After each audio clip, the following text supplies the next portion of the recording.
Hi, I'm Bob Lederer, editor and publisher at RFL Communications, and welcome to Research Business Daily Report for April the 19th, 2012. We're sponsored today by Toluna.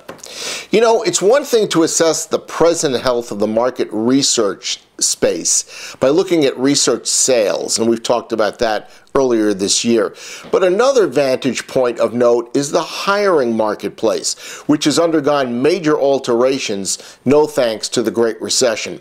You know, your memory doesn't need to be terribly vivid to recall 3 or so years ago when research companies on the prowl were totally universally bemoaning the fact that there was no mid-level talent available in the marketplace.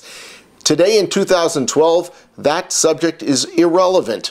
Hiring has become fully based on price.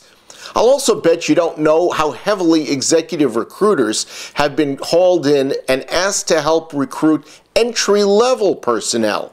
Now there's an eye-opener. Those are two morsels of knowledge I gained from Morgan Search President Karen Morgan, who squeezed me in during a typically brisk business day earlier this week. So, Karen Morgan, being an executive recruiter these days is a nice place to be, huh? It is. The market is much improved. How so? Are there particular things that you can point to? Yeah, absolutely. I mean, there's just a general optimism that we didn't have a year or so ago, longer-term planning and thinking. The piece, though, that we are seeing that's a little out of step is that there's less flexibility. What do you mean by that? Meaning that companies are still very much feeling like they're in the driver's seat when it comes to hiring, but actually the market has shifted. And that means that what, they're lowballing their offers? Yeah, essentially there's a real disconnect between compensation and what clients are looking for. And what's the reaction of those who are being sought? Well, now, people who are actually employed really need to, it's starting to get to the point where they need to be kind of lured away. They're really looking to make a strategic move. Do you see that changing? What do you mean? Are the hirers starting to recognize that fact or no? Oh, I see what you mean. No, I think they're completely out of step. They're still very much thinking, there's still a lot of that mindset, well, people are lucky to have a job. And yet they probably very much want to hire people who already have a job. Yes, they do. Okay, well, we'll get back to that in a second. What kind of skill set are hiring companies looking for in the sense of how it's different from what it might have been in the past? Yeah, I mean, the research skills are kind of a given. So it's really looking for attributes beyond that. One is, real fire in the belly, that you're genuinely passionate about your work. But, beyond that, sort of having the strategic thinking, the right-left brain combination. Mm-hmm. But there are probably also some very specific skill sets like understanding how to handle social media and mobile research and all that kind of thing. Yeah. That's terribly different from even a year ago. Yes, it's changing all the time. Okay.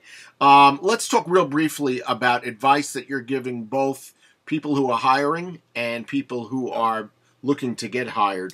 Start with the people who are hiring first. What's the best advice you're giving them about the marketplace and getting what they want? Well, I think, first of all, they need to look at what they have, the talent they have to hand.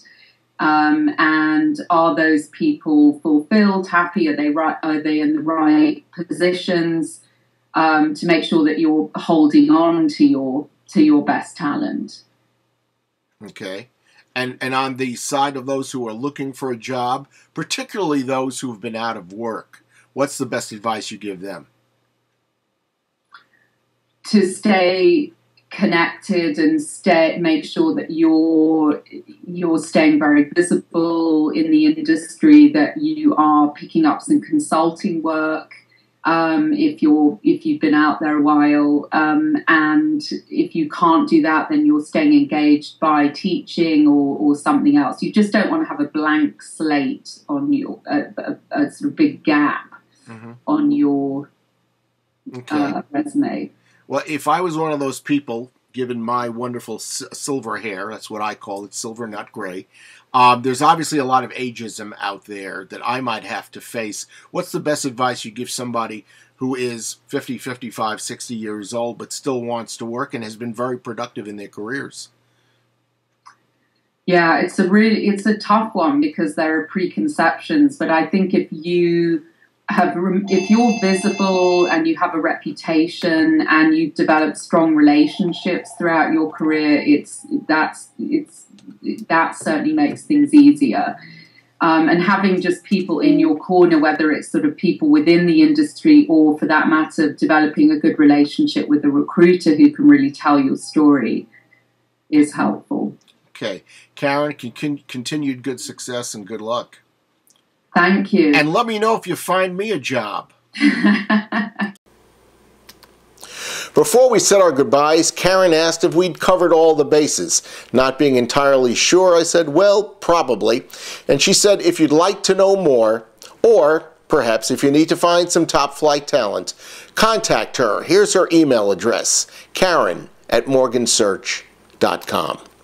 That's Research Business Daily Report for April the 19th, 2012, sponsored by Toluna. This is Bob Lederer, hoping you have a wonderful weekend, and we look forward to speaking to you again on Monday.